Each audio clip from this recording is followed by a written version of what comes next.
جریر بن عبد الحمید نے بیان کیا، ان سے موسیٰ بن ابی عائشہ نے، ان سے سعید بن جبیر نے، اور ان سے حضرت ابن عباس رضی اللہ عنہ نے اللہ تعالیٰ کے فرمان، آپ قرآن کو جلدی جلدی لینے کے لیے اس پر زبان کو نہ ہلایا کریں،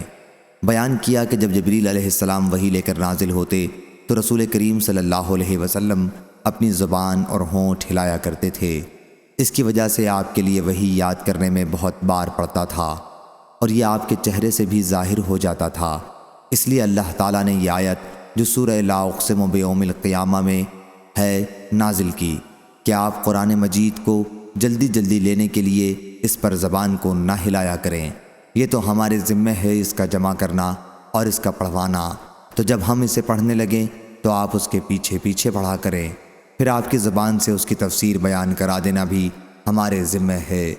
راوی نے بیان کیا کہ پھر جب جبریل علیہ السلام آتے تو آپ سر جھکا لیتے اور جب واپس جاتے تو پڑھتے، جیسا کہ اللہ نے آپ سے یاد کروانے کا وعدہ کیا تھا